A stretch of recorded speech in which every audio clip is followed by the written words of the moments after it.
আচ্ছা, ম্যাচুরিটি কাকে বলে আপনারা কি জানেন? আরও একটি নতুন দিন, আরও একটি নতুন সকাল, রোদে ঝলমল একটি সকাল। তো হ্যালো এভরিওয়ান, আসসালামু আলাইকুম। ওয়েলকাম জানাচ্ছি আমার নতুন আরেকটি ব্লগে। আজকে সকালবেলা দেখি খুব সুন্দর একটু রোদ উঠেছে।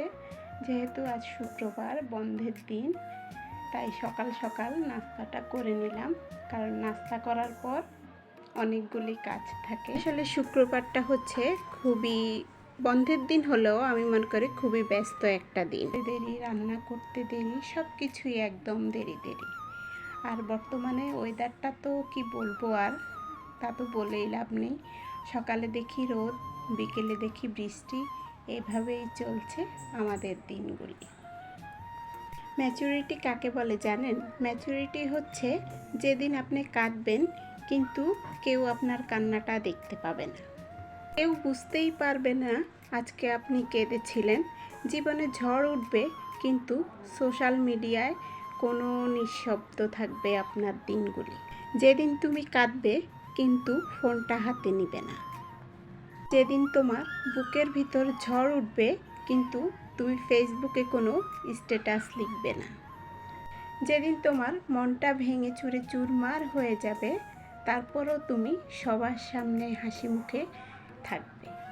আসলে সেদিনই বুঝবে তুমি আসলে আর ছোট নও, তুমি আসলে ম্যাচিউর হয়ে গেছো।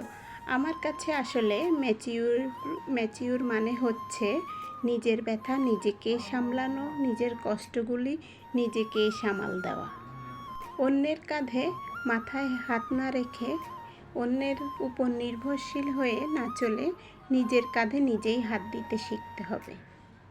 কারণ আমাদের বাস্তব জীবনে যে কোনো সমস্যায় কিছু মানুষ আছে সান্ত্বনা দিতে, কিছু মানুষ আছে যারা জানতে আসে যে তোমার জীবনে কি হয়েছে, আর কিছু মানুষ তো থাকেই টক্সিক, তারা সব সময় হাসবে, ঠাট্টা করবে, তোমার কিছু হলে বলবে যাক আল্লাহ দেখাইছে, আল্লাহর বিচার হয়েছে।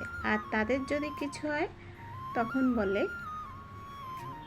আল্লাহ আমাদেরকে পরীক্ষা করে নিচ্ছে। তাই নিজের প্রতি নিজেকেই একটু যত্নশীল, যত্নবান হতে হবে, যেন কোনো পরিস্থিতিতে ভেঙে না পড়া। ভিতরে দুমড়ে মুচড়ে সব কিছু শেষ হয়ে গেলেও নিজেকে সামলে নিতে হবে। তো এদিকে রান্না করতে করতে আবার ঝুম বৃষ্টি চলে আসলো। তারপরে একটুখানি বৃষ্টি দেখলাম। সকালে এত সুন্দর ওয়েদারটা ছিল, আর এখনই আবার বৃষ্টি নেমে গেল। জামা কাপড়গুলি নিয়ে নিলাম, সাথে একটু বৃষ্টিও উপভোগ করলাম। আর এদিকে আমার রান্নাটা প্রায় মোটামুটি হয়ে আসছিল। এই যে আমার ডিমের কোরমাটা রান্না হয়ে গেছে, আর পোলাওটা বসানোর সাথে সাথে গ্যাসটা চলে গিয়েছে, তাই আবার ইন্ডাকশানটা বের করে ওখানে বসিয়ে দিলাম।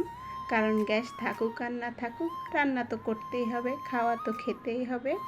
এদিকে এখানে রান্নাটাও করে নিলাম, এই যে এটাও হয়ে আসলো। আসলে জীবনে আমরা অনেক কিছু শিখি, চলতে গিয়ে অনেক কিছুর ধাক্কা খেয়ে নিজেকে সামলে নিতে হয়। আর সংসার জীবন তো এমন একটা জীবন যেখানে আসলে অভিজ্ঞতাটাই অর্জন করতে হয়। যত তুমি অভিজ্ঞ হবে তত তুমি টিকতে পারবে। তো এখানে আমার কাবাবগুলিও ভাজা হয়ে গেল। তারপর এই যে খাওয়া দাওয়ার পালা, কারণ শুক্রবার আর ছুটির দিন মানে একটু ভালো মন্দ খাওয়া, ব্যস্ততম একটা দিন। সেই সাথে আজকে আছে ঠান্ডা ঠান্ডা ওয়েদার, বৃষ্টি। আজকে খুবই সিম্পল রান্না করেছি, কারণ গ্যাস অনেক বেশি সমস্যা করতেছিল। তাই তো আজকের ভিডিওটা এ পর্যন্তই। ভালো থাকবেন সবাই, সুস্থ থাকবেন, দেখা হবে নতুন কোনো ভিডিও।